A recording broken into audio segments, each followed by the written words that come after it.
Huh. All right.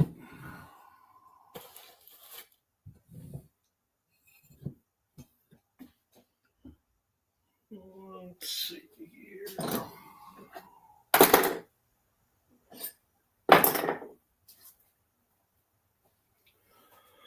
All right.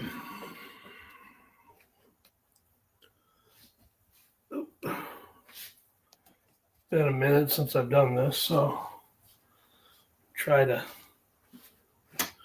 remember what the heck I was doing here. If Hey Andrew, what's going on, buddy? Let me know if the audio is good. Yeah. Somebody in the comments, let me know if the audio is good. Just want to make sure we are good. You can hear me okay, and got to remember how to do this. It's been 6 months since I've done a live stream, so it has been forever since we've done one. So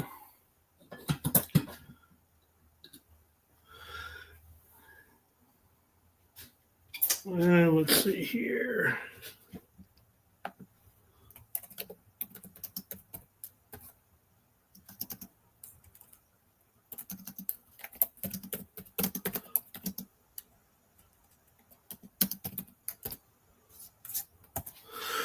Well, let's see, leave a message in the chat. So hopefully that's working. Hopefully the audio is good.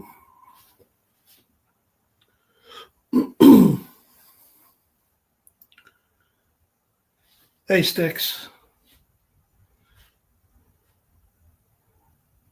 Everything is great. So I'm assuming that means the audio is good. So I always got to play this game for the first few minutes of these live streams, but apologize for that. But we'll jump right in.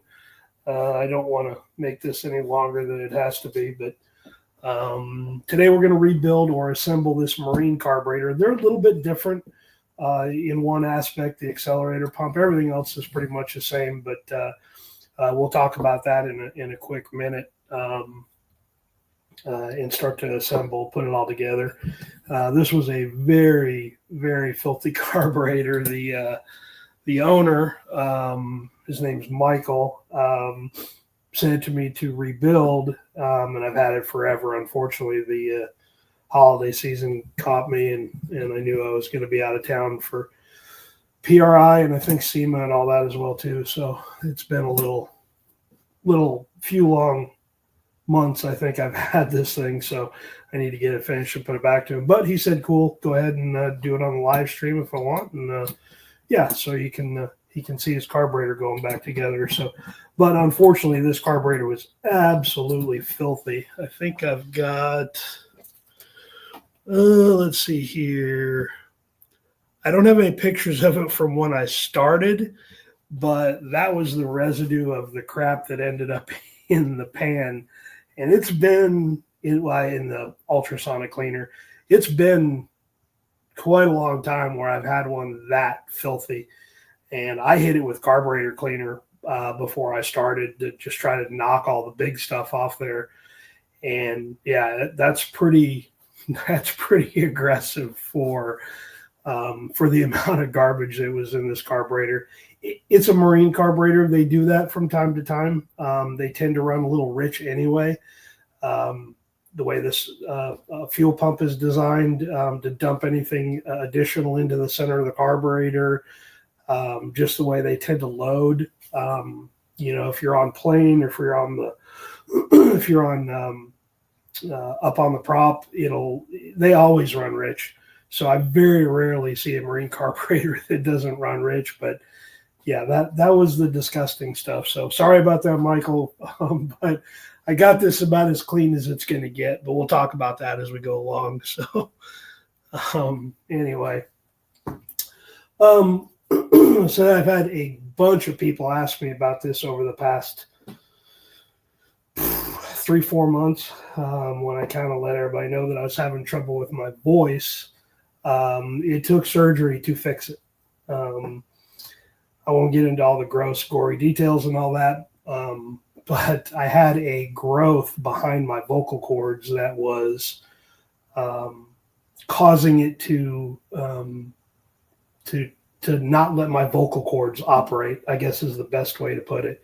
And it sounded like I had a sore throat, like a really, really bad sore throat all the time. And it was frustrating because I couldn't talk. I'd be like mid-sentence, and all of a sudden I would go dry or something, and nothing would come out. Whatever that growth was blocking my vocal cords from working. So totally crazy.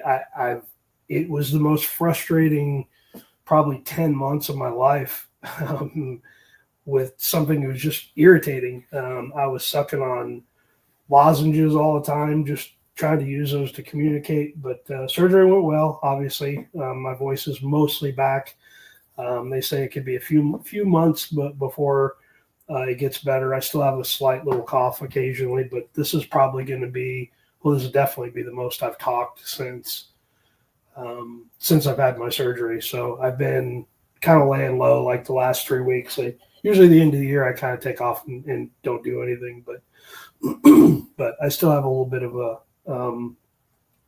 like a congestion or something, it feels like. But so unfortunately you'll hear me cough a little bit, so I apologize for that. But I'm super stoked that I have my voice back, but just still waiting on the pathology to come back to see what it was. But I appreciate everybody, the emails and the messages and all that, asking if I was okay, how I was doing, because videos got a little bit scarce for a few months there, and I haven't done a live stream in 6 months. So yeah, but I appreciate all that. I just wanted to give you a little bit of heads up. Don't need to talk about myself personally. I guess that's not why you're all here, but enough of you asked, and I appreciate that. But I'm doing good. I'm on the road to recovery, so we're in good shape. So let me see here. Let's see here. Okay. Just looking to see if there was anything in the comments. But anyway, let's go ahead and start rebuilding this thing. So marine carburetor is a little different, and I don't normally have any set process that I do on rebuilding a carburetor. I typically don't lay everything out like that, but it looks better, I guess. But typically with a marine carburetor, there's something I always start with first, and that's the air horn assembly. The marine carburetor is a little bit different because they have to seal up the accelerator pump for the U.S. CG Coast Guard certification these carburetors have on it. So there's a little bit different than the street carburetor. So when you rebuild it, it's best to replace the little seal and the ring that's in there, so you can seal that back up. But it's not overly complicated, but I've never done this on video before, so I guess I'll show you how to do that today. So I just had that one set out. Let me get his rebuild kit opened up, and we will dig out the marine stuff. And okay.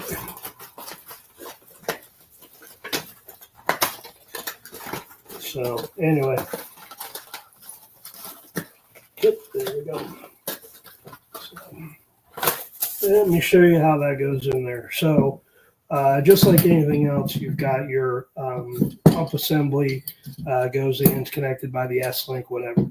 But before that goes in there, you have to install, this one I've taken out of there, you have to install the little seal and the little retaining clip. Now on the seal, you can kind of see there's a little ridge.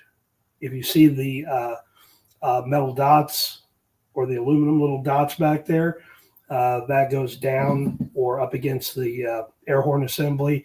You want that little ridge facing up. So ridge goes up, and then the retaining clip just gets pressed in there. Now, I'd taken use a 1/2-inch socket and then just real quickly push it down, and it will lock in there, and it'll be good to go. So, oop. And of course, this one's fighting me a little bit. Oop.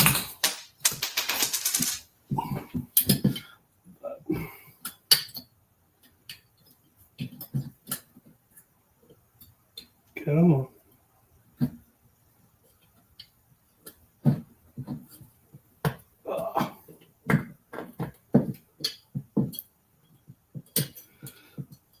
Different.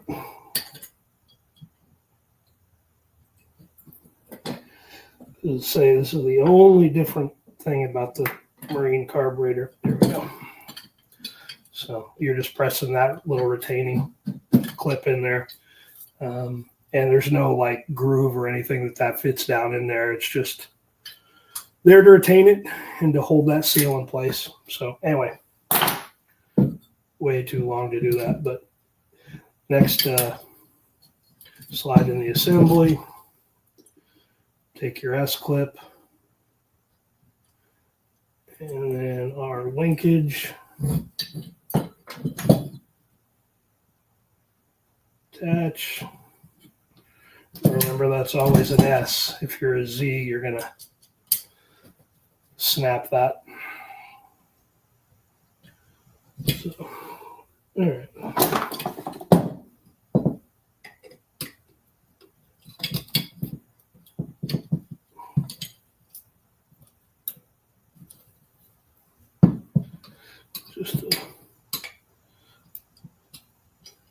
There we go.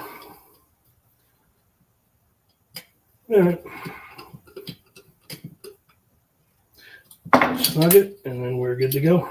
So that is the only thing on a marine carburetor that's really different than the street carburetor. So anyway, definitely do that every time. So a lot of folks will, when they rebuild a Edelbrock carburetor, they will leave the pump assembly connected. They won't disassemble it, and that's fine. You don't have to do that.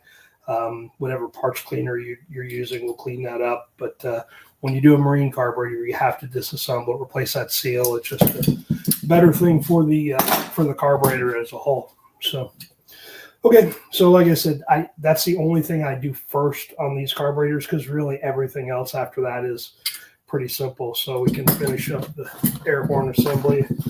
Since we're started on it, get our needle and seats, get our cup. These we're not going to need. We'll send them along to Michael when we're done. Okay. So, Michael, I told you that your floats may be a little wonky. These turned out to be okay. So I'm going to reuse them. They are a little grungy looking, but they are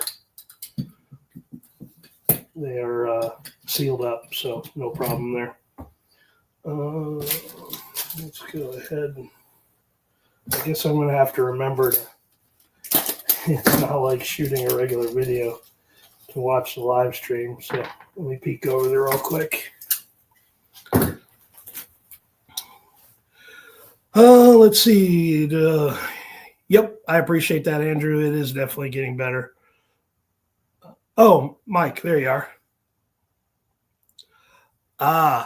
That's probably why. I don't know if you were here, Mike, when we started. I showed a picture of the stuff that came out of the out of that carburetor into the into my ultrasonic cleaner. It's pretty ugly. So anyway, you can see that on the stream. But yeah. So okay, Eric, have you ever heard of removing the weight and spring from under the accelerator pump nozzle? Yeah, if you do that, you've got under the nozzle, you got two different options. Go ahead and get the little service parts opened up here. But you got two options. You've got a weight and you got a spring. And then you've got somewhere over here a check ball. There it is. If you take the weight or you take the spring out, depending on what carburetor it is, and you don't use that, there's nothing to seal the accelerator pump from pulling fuel through the accelerator pump system. I don't think I have that cutaway over here right now. I should have brought it over, but I'm not going to go dig it out. But it will pull fuel through there. You need the check ball to stay seated when it's not being used, and then as throttle is engaged and you depress the accelerator pump plunger, it pushes the fuel through the system, through the front of the carburetor, down the pump, up this well right here, up through the middle, out through the nozzle where the check ball and spring or weight goes, and then through the nozzle and down in there. If you don't have that weight or that spring in there, it's just going to siphon fuel. No, not a good idea. I don't know why anyone uses it. It doesn't make it react quicker. It's not something that I would do, because you can't meter the fuel at that point. So makes it kind of funky. I always put the little screens in there. So, but yeah, it's a good question, man. And I think I've seen people say that, where they just remove it and they think it's going to provide a quicker shot of fuel, and it doesn't. So, okay.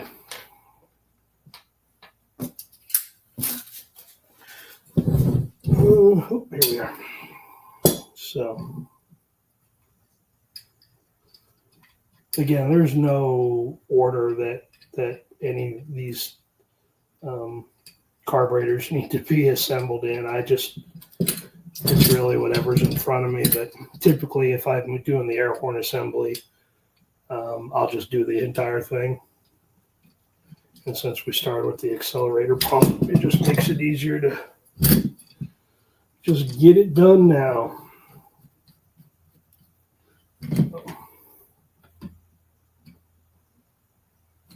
Again, nothing is elephant man tight here. It's just snug it down. That's all we're doing.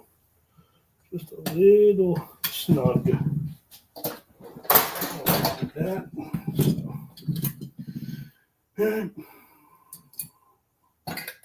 So yeah, your floats are a little ugly, but they're sealed. So I usually soak these in not lacquer thinner, mineral spirits, just to ensure that they aren't leaking. And these look ugly, but they're fine.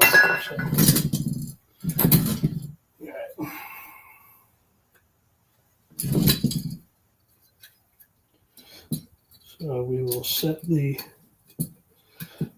floats here. And to set the floats, you always have to have the gasket on there. So it's wintertime, but and I typically do these different in the summertime. I will usually go to the front tip of the float instead of to the center part of the float where the plug is. That's where Edelbrock tells you to measure. And I can tell these are down. Yeah. So, but I'll set it the way Edelbrock wants them set. And then if you need to reset them during the summer, you can always follow my summertime one. Pretty close. I'm going to go down just a hair and we're good. So.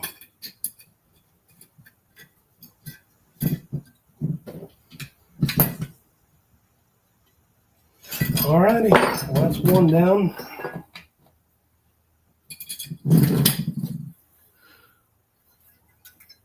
This This your carburetor, Mike, is a little stained from all that, but we'll talk about that in just a minute.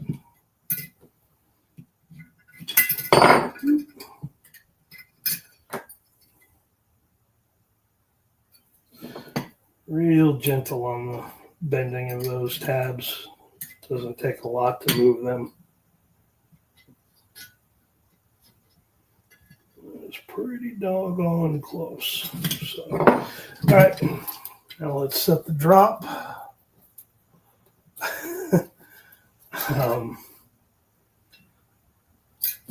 Somebody asked me the other day on that video that I did on the drop, and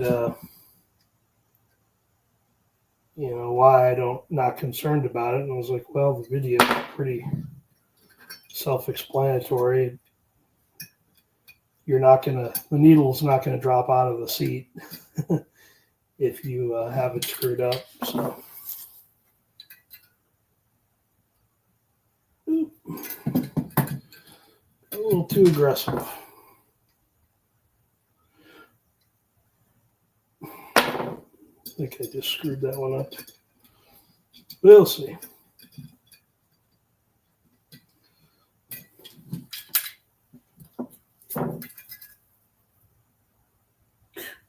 Bang on perfect. That one's off. So, yeah, I hope you all had a great holiday season. I know I'm not ready for it to be over, but it's 2025. We got stuff to do. Got to get back to work.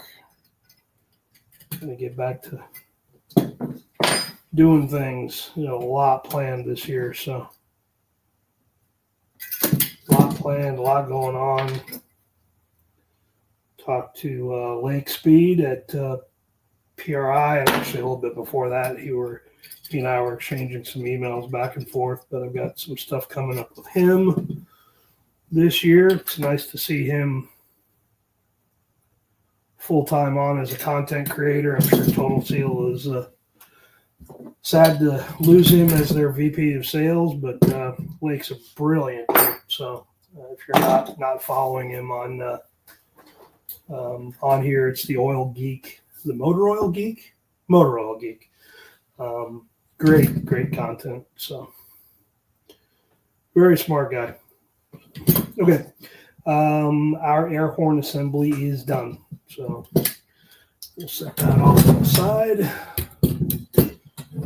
And again, there's no set rhyme or reason here on you know how to put this thing back together. Typically the jets are kind of a little bit of a pain. So I will do that first with jets. Mike, I just put in new jets in here. The other ones were okay, but jets are funny in the fact that they can be a little bit of a wearing thing if they're really fouled and ugly and gray and nasty and black, whatever. My concern is always the threads. If there's clean threads and there's a clean body, it'll come apart and go back together well. The only thing you have to do is verify that you've got the right ones. And unfortunately, my eyesight sucks, so getting old ain't easy. So I always just confirm little tiny snug. I always just confirm that you got the right jets going in there. 413. So I'll pop over to the comments here in just a second.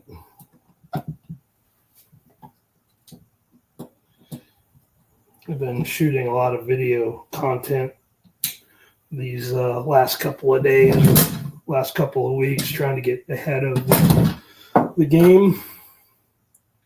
Should be 407. They are.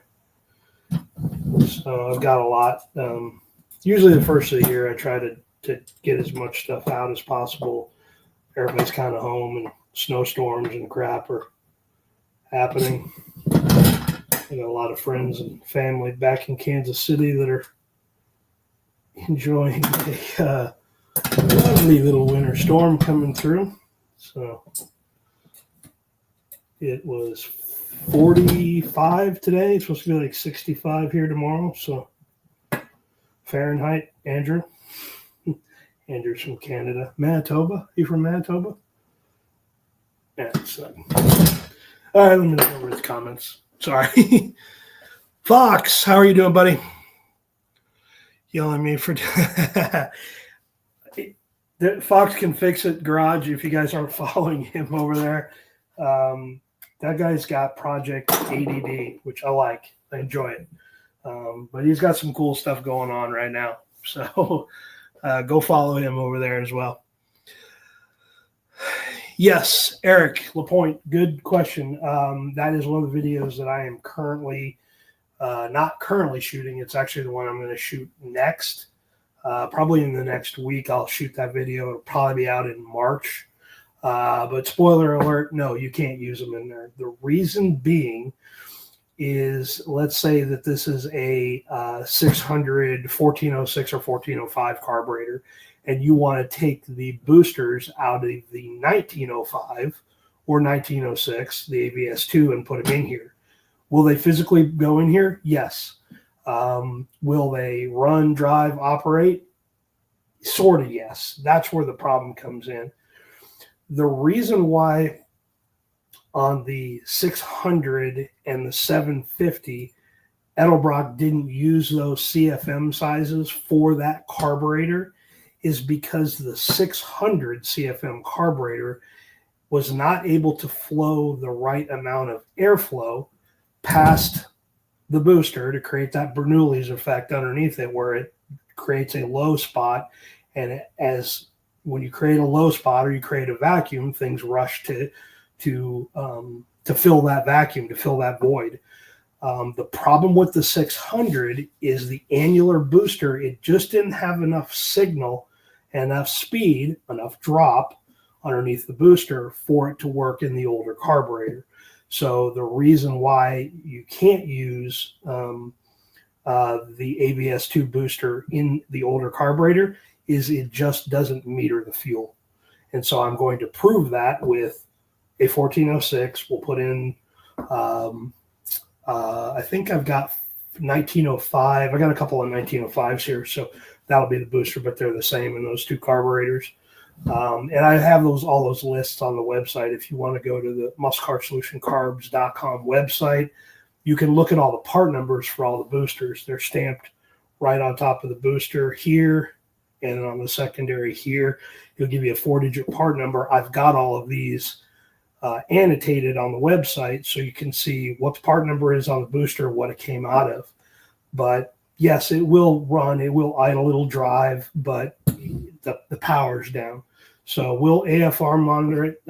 I'm still looking at and considering doing an EGT to look at exhaust gas temperature to see if that changes at all, but I know it does. In lean conditions, the EGT spike. In rich conditions, they tend to stabilize and drop down a little bit. But yes, that's a video that I'm doing. But I've said that for, 2015, I think, was when the ABS2 came out. But I've never shown it. So I will actually do the video, and we'll monitor the gauges as we drive around. And I'll show you the reason why that doesn't do it. I can tell you on a whiteboard all day long that stuff, but I like to show it to you here. You can give me a theory and we'll put it to the test. That's the way I like to receive information, and that's the way I like to give it as well too. So I like the camshaft series that I did, why flat tappet cams fail.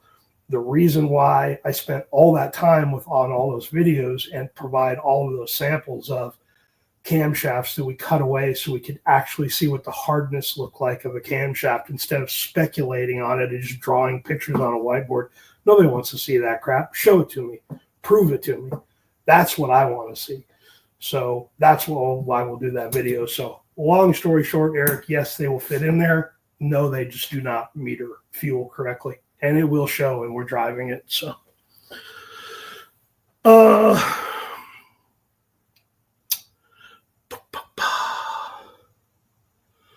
What do I think of the Holly 570 CFM carburetor? They're good. There's nothing wrong with that carburetor. I've tuned them before. They're fine. It's just all based on application. If it's the right application for what you're working on, great. Then it'll be just fine. So carburetors are application specific. There's not one answer or one size fits all. So still a little sticky on there. So, but anyway, let's see here. What else? Can ever get old? Yeah, trust me. It's hard to, for me, especially the further I go into the year, it's hard to shoot content and get it all done and try to stay ahead of it and try to, maintain a relationship with my wife and the dogs and do community stuff and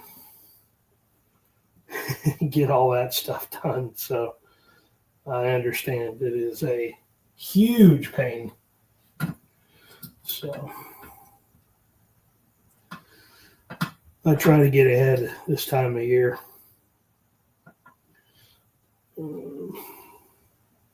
There's my. That way I can have a couple of long form videos done, and that way if I run into trouble and I can at least throw something up every Sunday that's worth a damn. So sometimes it works, sometimes it doesn't. The longer it goes in the year, I'm more scrambling. So, and a lot of times I'll get questions or comments in videos, and I'll go, you know what, that's a good idea for a video. I will do that. So, okay, jets, we're good. All right, start throwing boosters in. Remember the air bleed or air reference on the top goes to the back, so you always know which these are, left or right. So I can do a very good job of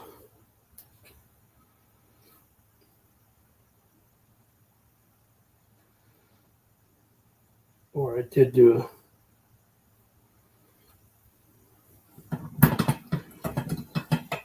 a very good job of keeping all that stuff separated. But anyway, remember too, that's why I separated the hardware. You've got two different lengths of hardware on this trilobular hardware, the long and short. Okay. The long hardware goes on the inside, so these are for the boosters. There's 8 of them. The shorter hardware is for the air horn assembly to attach down. There's 8 of those. So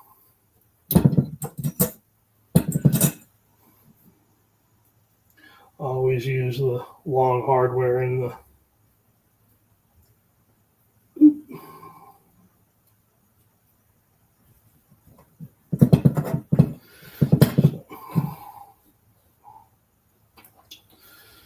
all right. We'll peek over at the comments here. Oh, we are far enough into the video now at 33 minutes that YouTube is not growly about it, but here's to y'all. Appreciate you. Happy New Year to everybody. Shiner, great Texas beer. Glad we have it here in Memphis. Good for the soul. Yeah, let me look at the comments before I get sidetracked on my beer. The T25 ready.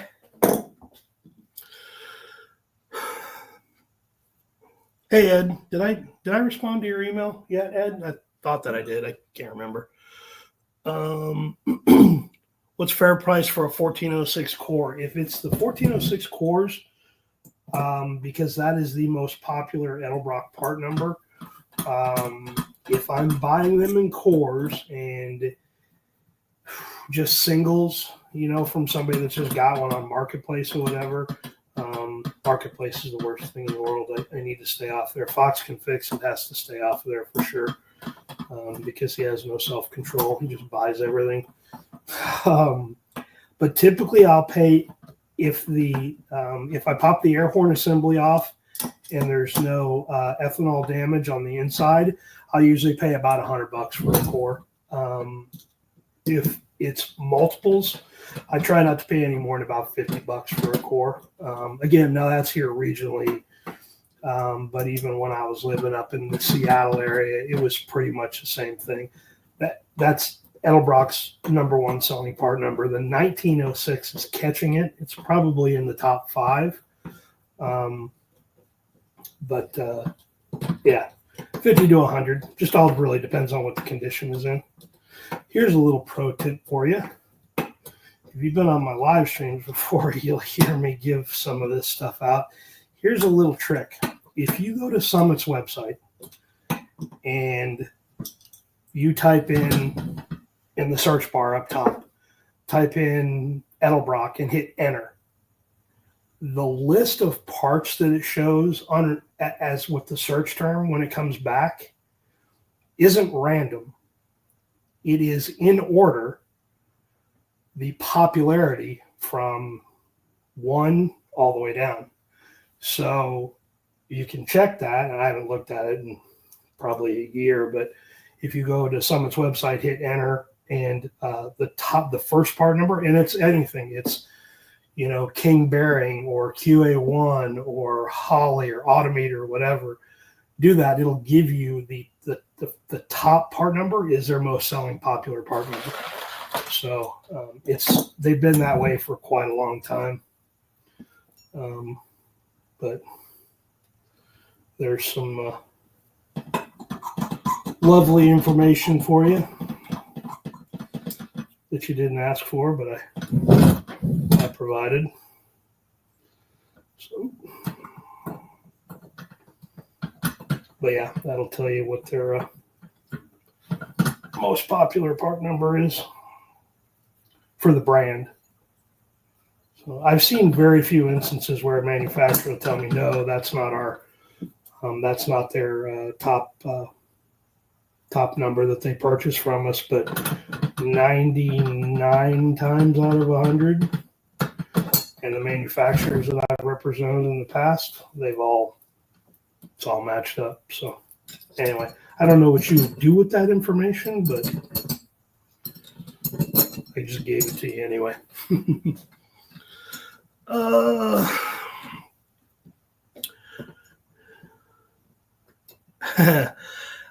Someone asked me about that. Hang on just a second, folks.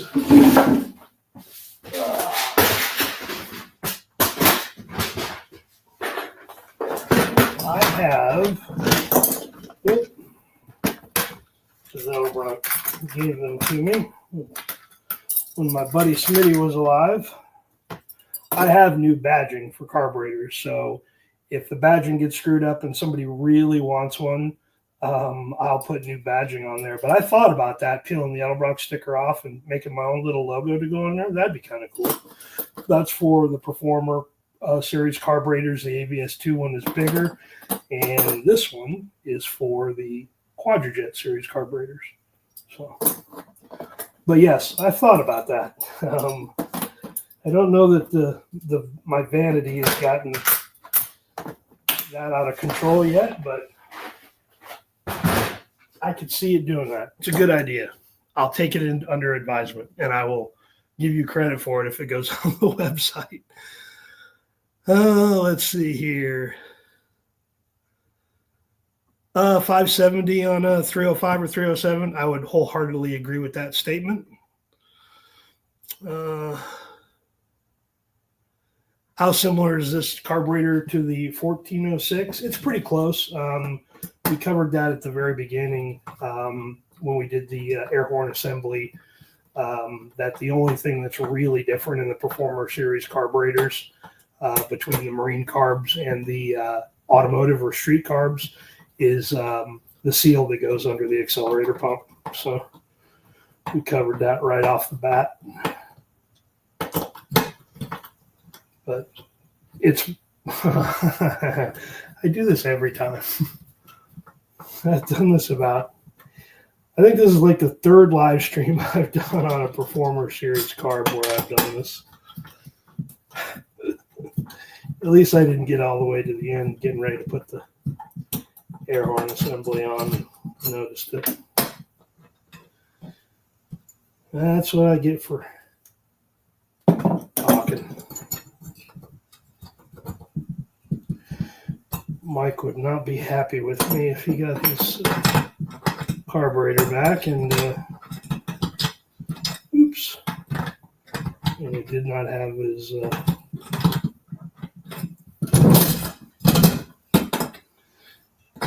weighted air valve in it.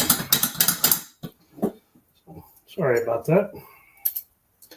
Now we can go in with boosters. I'm glad you asked that question because that's what made me think about that. I was like, oops, I forgot to put the weighted air valve in. No big deal. I think the first live stream rebuild video that I did that exact same thing. So kind of funny. Oh well. It happens. There. Snug. Yeah, let me look at the comments here.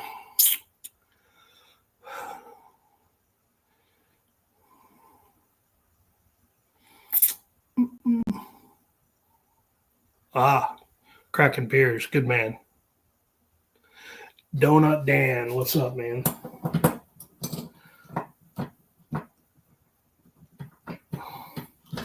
Yeah, that's a good idea. Speaking of merch, and I never talk about this stuff, so my wife gets, or my friend gets irritated. One of my friends gets irritated with me, who's on YouTube, that sells a ton of merch, and she's told me 100 times, you have to keep telling people you got merch. You got merch. Okay, great. There's a link in the description. You'll find it if you want it. But I did do hoodies. I've got hoodies on there now. Y'all asked for those, and I got hats on too, a trucker hat. So those are both in there. So, okay. So that's all I'm going to talk about, merch. If you want it, they're there. But I'm not here to sling merch all over the place. It's not that important to me. So, but folks have asked for it. Mike, if you're still here, the needle seats, or excuse me, the idle mixture screws, good grief. They're in okay shape, but I can tell that they've been over tightened a time or two. So just be careful. I did a short maybe on how to set these so you know what the depth is when the mixture screw seats. But I think it was a short. I can't remember. But these are seated. We'll go a turn and a half on these mics. So it's usually a good spot on them. So, all right.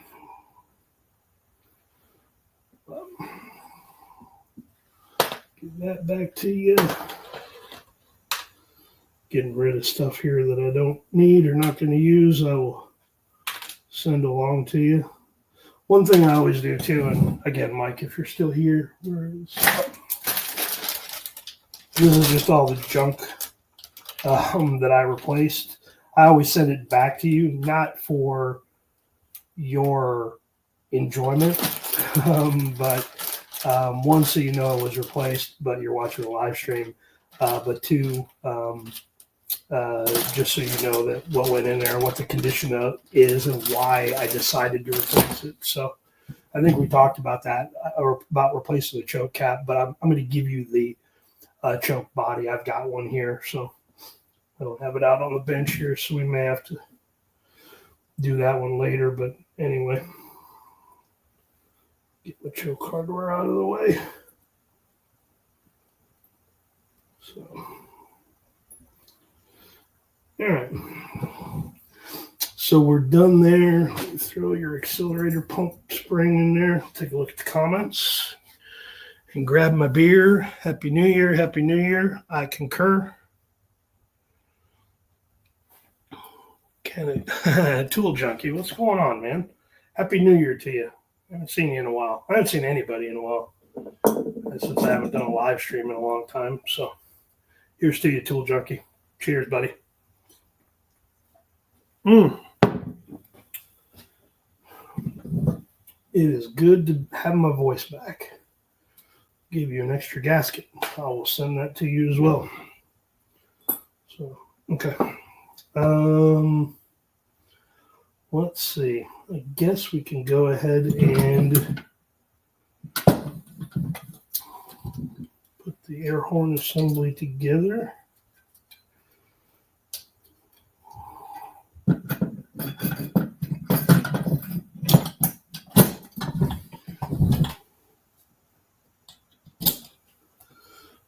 Somebody said to me the other day, what's your New Year's resolution? I don't know. I don't know that I know how to make those. Why make something and then just disappoint myself when I don't do it? I'll disappoint myself year round.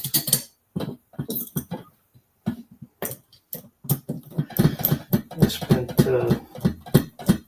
8 years of my life in the Army, and I had for those of you that have ever served, I had a platoon sergeant that made us all tell him what our New Year's resolution was, and there's no filter with folks that are in. Just the wildest crap will fly out of your mouth and theirs, and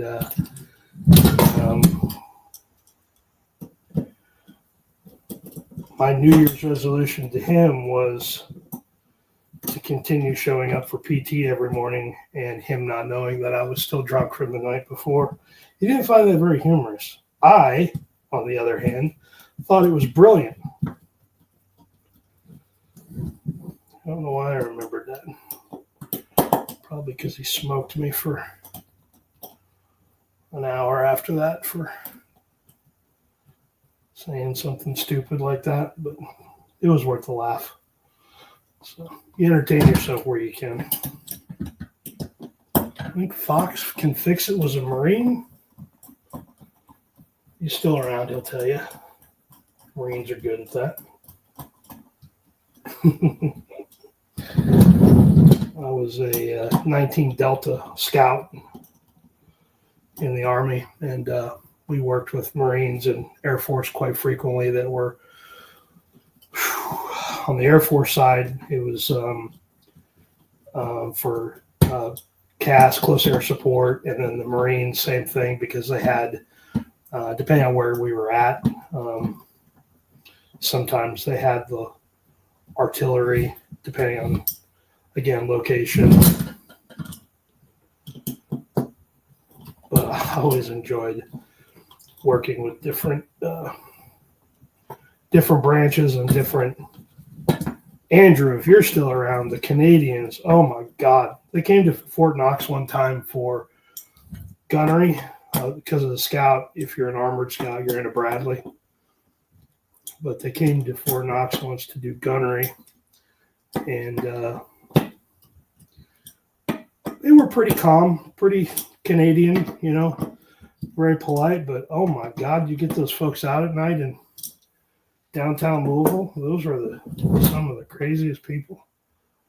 And even more so were the Australians. Good heavens. The Australians can have 1 pint of beer at lunch, and when they don't get it, man, they get crabby. Sorry, I'm flying through this thing and not really talking about anything. We got your throttle working again pretty good, Mike, so it's a little temperamental, but it'll be fine. So what I would do is, because it's still a little sticky, you can throw a shot of WD-40 in there, and a little shot here and here to kind of seep down into the area here where the throttle shafts go, and it'll help keep it a little loose. If this is going to sit on the shelf for a long time, doing that's not a bad idea, and obviously covering it up so it doesn't get all boogery on you. So, all right, we'll look up here at the comments. See how far we're 50 minutes in. That's not too much. Dual Junkie, thanks for that, buddy. I appreciate you, my friend. You're a good dude. Happy New Year. Oop. Happy New Year to you too, my friend. Thank you so much. I do appreciate it. And I will definitely have an adult beverage on you. Let's see. Andrew, you are correct. You Canadians are an interesting bunch, but you know what? I absolutely love, we've talked about that enough in Facebook messages or something. I love my time in Canada. I had so much great times up there when I was traveling. There was some really, really fun folks that I dealt with up there. And, you know, in BC, you've got Lordco Auto Parts, which is a family-owned company. Ed Coates, the owner of that company, was just an absolutely sweet gentleman. He passed away, unfortunately, a few years ago of pancreatic cancer, but the guy could play a mean air guitar. But 100 stores, probably 120 stores now. But such a sweet guy. Absolutely loved him. John Duda, the Duda brothers running Mopac Auto Supply. Great folks. Absolutely love them. So I don't have a choke body. I think I just said that a minute ago. I'll put that together when I'm done. But yeah, I don't know why I didn't pull one of those out. All right, we'll finish this thing up. Go here. McKay's Carb Cleaner. Seems like yes.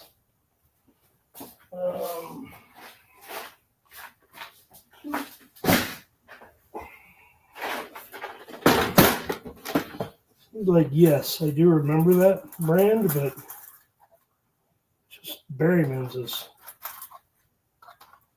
occupied the space for so long now. That's all I've really ever used. I won't say really ever used, but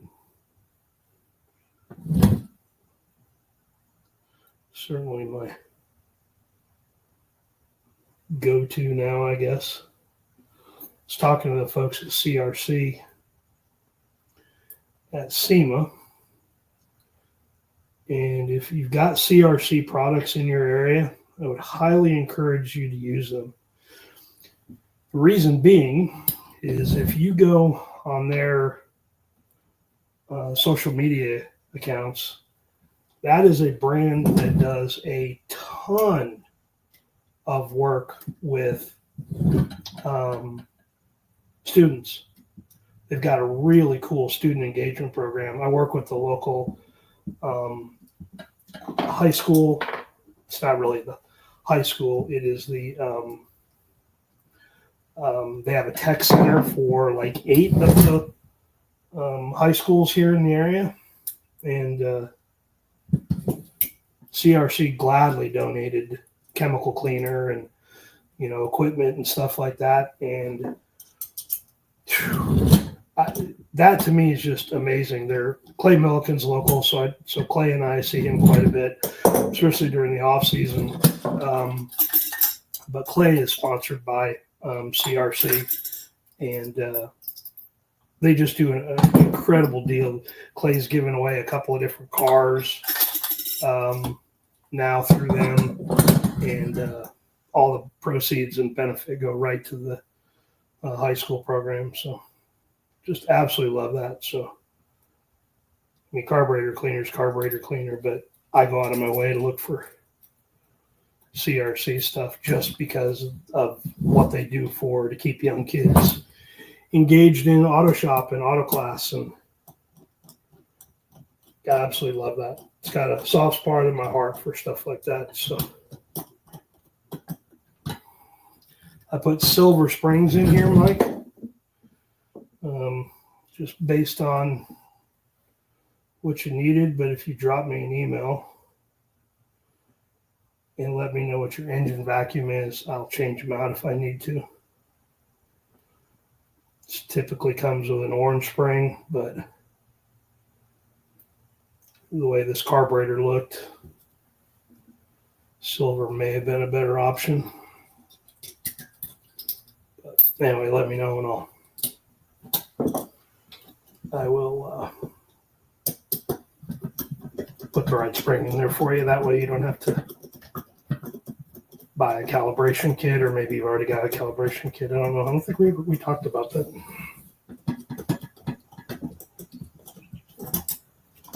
Anyway, that was my little pitch on CRC. I just absolutely love what they do for kids. So, all right.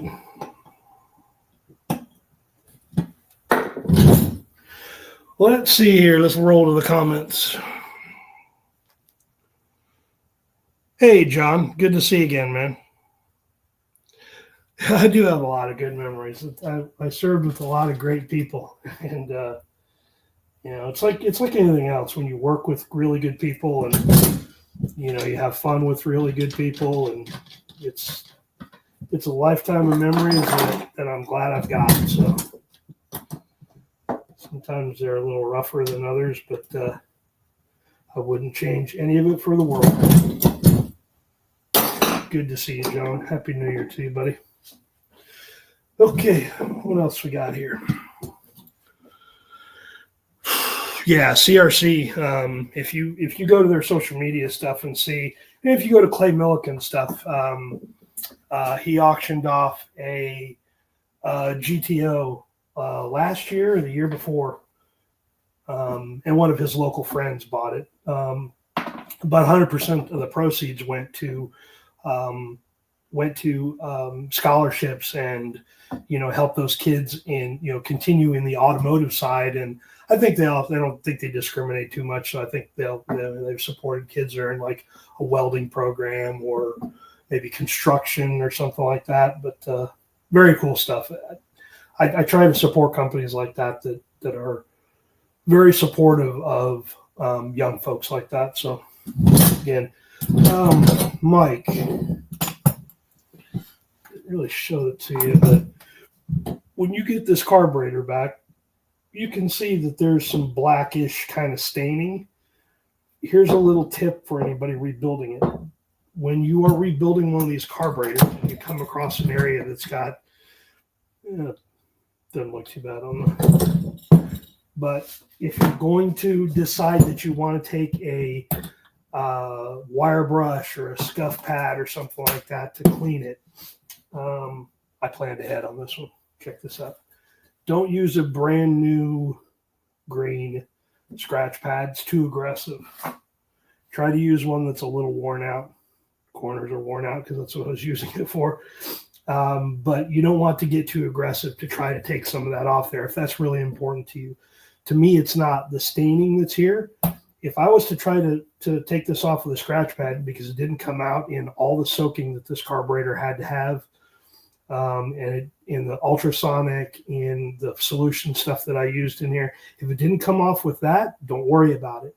Does it look the same? Absolutely not. But don't take a scratch pad and scratch that down, because what you're doing is you're removing that outer protective coating on these carburetors. This one's not bad. Some of these, like your linkages, are a little rusty, but water does that. So they're going to continue to rust. I will hit this with some shark hide before I send it back to you. So it's going to be a little funky feeling, kind of slick finish, but that shark hide finish is there to help protect the aluminum. You don't need to reapply it. It doesn't last very long on a boat. I bet you it lasts, well, it came from the boating industry. I think those folks that created it, they'll use a shark hide on any of the aluminum that's on boats or decks or, trailers or whatever to protect the aluminum from the water. Water's, horrible by nature when it comes to metals. So I'll hit this with some Sharkite to just kind of clean that up or stop some of that. But anyway, you could take this apart. These are one-way screws, so you could twist the head off, but you can take that off and scuff it up and paint it, or if you can find somebody locally that does any plating. I haven't done it in probably 10 years. Thought about redoing it again, but it's kind of a nightmare. But you could replate it and all that. But the more you scuff that, the worse that whatever it is comes back. And if you scuff off this material, it's going to make it worse. It's going to whatever's attacking it, whether it's ethanol, water, salt water, whatever it is, it will adhere to it a lot easier when you remove that protective coating. So you'll see some areas down in here that'll look like it's stained. You can really see it in the secondary. I don't know if you can see that on camera, but probably not. But don't worry about it. It's not anything to be concerned about. I could take a scratch pad in there and clean it off there for you, but it's just going to shorten the life of this carburetor. This has got a good seasons ahead of it on that boat. So anyway, definitely don't want to do that on any carburetor. Doesn't really matter what brand, Holly, Demon, Edelbrock, whatever. Don't remove that outer coating. So you have to be careful too on the ultrasonic. That's what makes cleaning these such a nightmare. Is I would love to just throw it in the Berryman's or a Zepp mixture or Simple Green or whatever, and leave it for 2 weeks and come back and wash it off and it'd look perfect. But it doesn't. It just keeps the team to attack the metal and that protective coating that's cast into there. So kind of went off on a little bit of a tangent there. So Berryman's is good. Yeah, I'll have to think about that one, Mike. I don't remember. I guess I just don't remember enough about the McKay stuff, but the properties of all of them got a little bit weaker. I understand that. I'm not too offended by it. We all need clean air, clean water, but I do feel the overreach on some of that stuff sometimes is a little too aggressive for me. The planet will be fine. The people are screwed. James, what did you miss? Well, I talked about that at the very beginning of the live stream. I guess the good news is, or the big news is, I have my voice back. Had to have a little surgery to get that done, but it was an outpatient deal. The surgery was like 20 minutes long. It wasn't nothing. And any of you all that have had surgery before knows how awful it is and how much it sucks. But I was literally out, and I think surgery was like at 11 o'clock, something like that. And by the time it was like 2 o'clock, we were done. So that's recovery and all that other stuff, surgery. So it went well. I'm happy. I've got my voice back. I can talk. It's not a stress. It's not a struggle. I still got cough drops on the workbench here because I couldn't talk. So it's been frustrating, but just have to wait for the pathology report to come back to let me know that there's no other issues going on, which I'm hopeful we're good there and we'll be good to go. So, let's see here. What did I miss? Anything? Y'all got any other questions on anything carburetor related? Anything we've talked about, covered? I'm an open book on these things. That's why I love doing live streams. The videos are fun to make. I enjoy that, but the questions that you guys ask sometimes are usually really, really make me think, sometimes.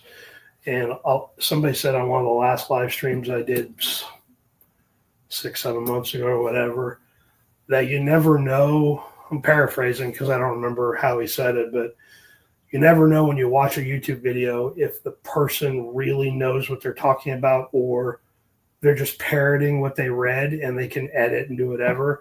But when you're on a live stream and you ask a question and they can't answer it, they may be a little not quite the subject matter expert that you think of. So speaking of which, somebody asked me that the other day, is if I would ever do an on-camera interview with, not my benchtop, but, camera and a microphone or whatever. And I said, yes, I will absolutely do an on-camera interview so you can see what my ugly mug looks like. When I hit 100,000 subscribers, I will find, whether it's Clay on his channel or one of the other big creators that I know that it's in the automotive space, and I will do a live interview with them on screen or in their shop or whatever, and you can see what my ugly face looks like. But until then, you just get to see carburetors and GMC trucks and Chevelle coming pretty soon again. So sorry about that. 100K and I'll do it. I think I've caught up with everybody. I'm sure I probably missed a few questions here and there, but I'll scroll back through in here in just a minute. But like I said, if you got any questions about anything carb related, stuff that you're having issues with, you got me. I'm here. So you don't have to wait for an email or response. So, but your carburetor didn't turn out too bad, Michael, given the condition it was in when I got it. It is in good shape now. So you are good to go. All righty.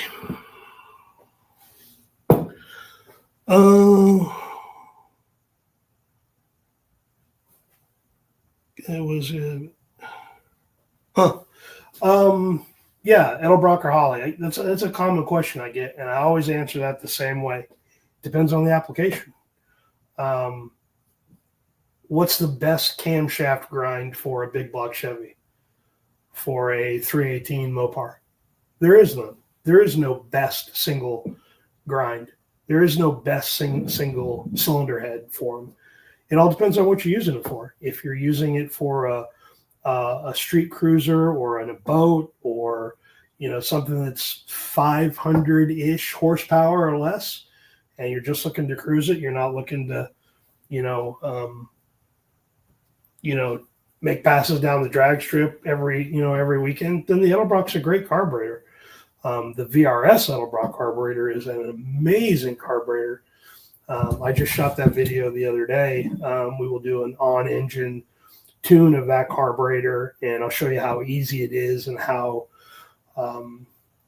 clean that is on the AFR side as well too. So just more content coming, but yeah, it just depends on what the application is. Sometimes the best application or the application demands a Holly. Sometimes it demands a Edelbrock carburetor. Just really depends. Sometimes it demands that you keep the stock, thermoquad or quadrajet on it. It just really all depends on what you're trying to get out of it. So I don't have any brand loyalty, even though that I do a ton of Edelbrock videos. The reason why I do a lot of Edelbrock videos is because not a lot of people have. You get folks that, you show video of them and they're taking these off something and throwing it across their driveway. Okay, wonderful. What did you do?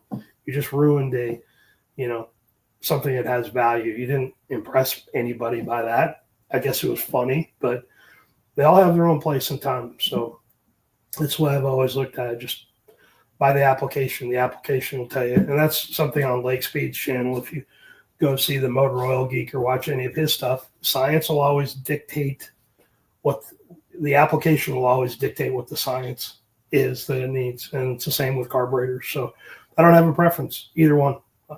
There's a Chinese knockoff Holly double pumper on my truck right now that I am literally about ready to throw that one down the driveway. That video is coming pretty soon as well too. God awful, horrible thing, but the Chinese stuff, the knockoff stuff typically isn't that good. This one is giving me a lot of fits. So, let's see. Buy me a case of beer, Andrew, buddy. I would love to sit down and have a beer with you, but you don't need to buy me one. I appreciate you being here. More like Brad cards, more like him. You know what? They're Donut Dan. They're a great carburetor. I did a video year and a half ago. It was actually a combination of 2 trips that I took, but I went to Sanford, North Carolina, and I toured that facility where it makes the Edelbrock carburetors. And when they say that carburetor is made in the U.S., it is made in the United States of America. The air horn assembly and the main bodies used to be cast in Virginia. They're now cast on the eastern side of Tennessee by a founder over there. So they cast them, send them over there. I did some really short video clips of them on the machine, but they do all the machining there. Some of those employees have worked there since the Carter days when it was owned by Carter, and then Weber, and then Magneti Morelli and Federal Mogul. And through all those days, they've been there for some 30, 40 years. The gentleman that's the general manager of that place has been there for, I think, that long. Just great people. You talk about people that are proud of what they build every day. I love that. So no knock on anybody, that has to produce something and send it offshore to, take care of the higher cost of manufacturing these days. I don't knock that, but I really, really admire the Edelbrock folks for, keeping that made in the U.S. So very, very cool deal. Don't drink, sit down, have a good chat. I'm down with that, Andrew, if I ever get up there. Do I do any quadrujets? I used to. The reason why I don't anymore is not because they're complicated. It's actually the first carburetor I started on. My dad, when I was a very young man, rebuilt quite a few of them. And I don't dislike that carburetor, but they are, if you take the carburetor by the serial number or the identification number that's stamped on the side of it, and it is for that application, they're easy. They're easy to rebuild. They're easy to clean up. They're easy to take care of. I know where all the pain points are out in that. I don't believe in epoxying the wells like everybody else does. There's a better fix for that. I may do another video on the quadrujet down the road, but I don't do them anymore because almost 100% of the time that quadrujet is going on something that I don't know anything about. I'll usually ask, give me the engine that's going on, cubic inches, give me a cam profile, tell me what you're doing with it. Are you cruising it? Are you racing it occasionally, street strip, whatever? Give me all the details on it. That way I can start to try to jet it for you and get the right jet rod and everything in there. So it's a little closer to what you need demand-wise. But I've run into that problem quite a bit. About 4 or 5 years ago, I built like 3 or 4 of them in a row, and it took forever to get them calibrated for what the customer was using it for, or the person was using it for. And I felt sorry for them. I didn't want to do it anymore because it's a lot of time, and I could charge $500 for a rebuild on a Q-Jet, and I won't make any money on it because the time that I will spend after that to help them get it dialed in is hours upon hours. There's some really good guys out there that are doing Q-Jet rebuilds. I can't think of the name of them, but if there's a couple of quadrujet Facebook groups, and I can't remember the name of them. But if you search that, they'll tell you the builders that are in there, and they're very smart guys. Do a very good job of restoration, which I don't do restoration work. I do rebuild work, and they do good restoration, but they're also good calibrators and tuners. So if you got a little bit hotter cam profile, you're now at 355 cubic inches instead of 350, and you got headers and a decent intake on there, and different bigger cam profile, whatever. They're usually pretty good. It seems like, as I've read through there, about helping somebody spec the right calibration for the carburetor. So do I do them anymore? I did one about 4 or 5 months ago, but that's it. I don't. As a matter of fact, I've got a Q-Jet on the Muscle Car Solutions Carb's website but I'm probably going to dump all my Q-Jet stuff here in the new year. Just get rid of it. I don't use it anymore. I don't tune it anymore. And there's enough really good tuners out there and builders that can do that. So long answer to your question is I used to, but I don't anymore. Thank you for that. Let's see what else we got. YouTube's particular about beer and videos, so let me get that off the screen. All right. Well, that went a little quicker, but we also didn't assemble the choke, so we'll do that. But I appreciate y'all hanging out with me for an hour. I guess we'll wrap this up. And Mike, if you're still around, I'll get you the info and details on that. I'll send you an email, and then we'll get this dropped off and in the mail to you. And yeah, here's to a good 2025. It's starting out good for me. So I hope it's starting out really well for you all as well too. So I got big plans this year. I'm going to try to spend a little bit more time with the channel, and I've got a ton of videos that I want to do that I just couldn't get to last year. And I feel like I'm so far behind on that I haven't been able to get them all done because it was such a strain to talk. And now that I have my voice back and I can do it, and, you know, getting through an hour and 15 minutes, 16 minutes now of not coughing and, you know, sucking down 800 cough drops to try to keep my voice from, you know, cracking or falling apart. Not having to do that is an absolute blessing. So I will take that all day long and thank the good Lord upstairs for giving that back to me, and I'm going to use it. So got a lot planned this year. So hopefully y'all hang on and come along with the ride, and we'll figure out something cool to do. Like I said, if I get to 100,000, I'll do an interview somewhere with somebody, or I'll do it on my channel. I don't know, whatever. Get me to 100,000 and we'll do it. So best of luck to you in 2025 as well, Dan. I appreciate it. Thank you so much.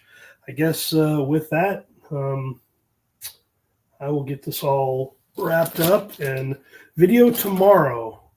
Video tomorrow is a review of Riley's Rebuilds.